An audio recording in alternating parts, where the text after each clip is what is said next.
Hi Austin, welcome to the Hour Markers. Great to have you here. Yeah, thank you so much for having me. To begin with, Wristcheck. What's on your wrist today? I'm wearing a vintage Audemars Piguet Grand Sonnerie. It's a jewel Audemars. And it's one of my favorite watches currently in my collection. And picked it up last year. And look at the engraving. It's beautiful. But it was watch only. And so I didn't know what year it was from. I didn't know, it just has number 1 written on the back, so I didn't know if it was a unique or not. There could be a number 2. Yeah. So I got the archive papers from AP, and the archive papers not only confirmed that it was a piece unique, which is obviously incredible, but it was also happened to be made in the month that I was born. Oh, so cool. Yeah, so it's not only a birth year watch, it's also a birth month watch. That's so special, though. Exactly, and a piece unique. So yeah, you know, and your association with AP is also interesting. Exactly, that we'll come back to. Honestly, it's been a whirlwind. If I'm being honest, like the past 3-4 years, even though it feels like we've done a lot, I feel like it's gone past just like that, gone by just like that. I would say that none of this would have been possible without first of all, our incredible team. Yeah. I do think companies are built by people, and without an incredible team, there's no way that we would be able to execute and or build out the vision that we had from the beginning. But it's also thanks to our amazing consigners, our amazing customers, because without them we wouldn't have a business, right? Yeah. And also, of course, just everyone, every stakeholder, every supporter that is either from social media or from whatever. It's a big amalgamation of all of that. But I do think that, for us, our pillars at Wristcheck have always from day one been about inclusivity, about transparency, and about technology. And so it's more about merging those 3 realms together and pillars together. Our demographic of customers being mostly under 35 also proves that we're probably doing the right thing. But at the same time, there's still so much to do. Yeah. So I do think that even though for me, I still think we're only 5% done with what we're trying to achieve. Well, that's you just being very humble. I still think we're only 5% done. But it's very interesting because the watch industry, as an industry per se, can be very intimidating. Of course. The watch industry is not the most inclusive industry to be a part of, so it can get intimidating. Of course. Specifically for Gen Z, and you're kind of revolutionizing watch buying for Gen Thank you. Z. I would hope so. No, you truly are. So tell me a little bit about it, because your journey started with that. You started Wristcheck, if I'm not wrong, because you were not treated well, if I may say so, by the sales team. Of course. So tell me a little bit, because we get a lot of those stories. Yeah, I mean, it's very commonplace around the world, right? But I think, especially as young people, I think, watch boutiques are in general just quite intimidating for a young person, right? And when you walk into a watch store as a young person that doesn't have a prior relationship with a brand, or especially if you're talking about the AP, Patek, and Rolex brands, right? Like brands at that level where very hard to get, a lot of demand. A lot of the times with authorized dealers or whatever, sometimes you don't get treated with the amount of respect that you get treated when you versus if you walk into another store, right? And I think that that's something that's, it rubbed me the wrong way many times because I was such a passionate person and I just kept going into the stores. I did not care.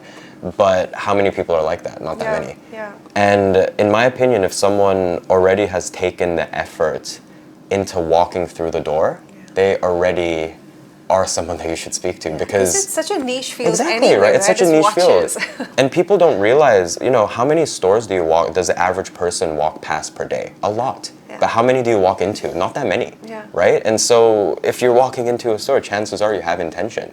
Whether you can afford it or not is a different story, but if they can't afford it, then foster them as a potential client in the future, right? But that wasn't really the thing, and so that was one of the reasons why we started Wristcheck as well.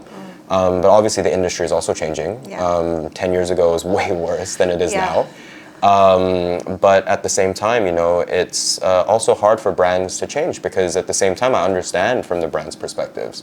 There are 100, 200-year-old companies, you know, rooted in history and heritage, the buildings in Geneva, or I mean, you know, the manufacturers, whatever. It's all very luxurious in the sense, right? Traditional. Yeah. The way that they dress is also very traditional. And so it's like, I understand that the brand also needs to uphold that. Yeah. And so, you know, that's also the gap that we fit in. So I'm not complaining. So what's Gen Z looking for nowadays? Gen Z, I mean, first of all, I think, you know, Gen Z is the smartest customer group. That I take offense to that. No, I mean, no, it's just because I think that with Gen Z, we're so used to disseminating so much information on our phones, right? It's like I think I was the last generation that for the majority of my childhood, I did not have tech or whatever, right? Yeah. Like I was still riding bikes, throwing stones, playing, you know. Yeah. But when I was in... that had a charm of its own. Of course, no, I miss that, right? Yeah. Like it's kind of sad that doesn't really exist anymore. But when I was, you know, 15, 16, that was already when I was spending a lot of time researching stuff on the internet. And the reason why I say Gen Z is probably the smartest consumer, I'm not saying they're smartest people, they're smartest consumers, is because we're the first generation where we've had global access from the point where we were able to spend money. Whereas if you're looking at millennials or if you're looking at previous generations, before the internet, you only had what was available locally. Yeah. You only had your local shop, your local authorized dealer, your local brands. It was very hard for people to buy stuff from, you know, Dubai, from India, from, you know, it was and if it was imported, it would probably be very, very expensive, right? And so with Gen Z, it was the first generation where, first of all, a lot of people are spending money on their phones. Yeah. And secondly, because they're spending money on their phones, because of the internet, they have access to literally the world. Yeah. And so instead, in the past, when you would be going out to buying a raincoat or buying a pair of shoes, you'd maybe only have your local shops, the local options. Now you have every option on earth, basically. And so because of that, you know, you have a finite budget. So therefore, you have to be smarter about how you spend. And so that's why I say that. It's just, we're used to that. And so that's why I say that. But to answer your question, I think Gen Z is looking for. Honestly, I still think the majority of them are still looking for sports watches. Watches. Yeah, I mean, is it brand specific though? Is it more driven by the brand or? Yes, I mean, like I think Gen Z, a lot of them are buying their first, second, third, fourth watch, right? They haven't been collecting for a long time just because of their age. Yeah. And this is normal. Like when you're buying your first few watches, I mean, these are not cheap objects, right? You tend to go for safer things, right? At least in the beginning. And so the safer things right now is obviously, you know, the big three brands, Rolex, AP, Patek, in no particular order. But obviously Rolex is, in terms of volume, the most because it's still much more accessible in terms of price compared to AP and Patek. Correct. But I would say that this is still the primary trend. Of course, you know, earlier in the panel we talked about smaller watches and all of that, but typically that is for someone who already has a few watches. Correct. You know, it's not usually their first watch. Correct. And so because of that, Gen Z usually doesn't have that many watches. I would say that the trend is still sports watches.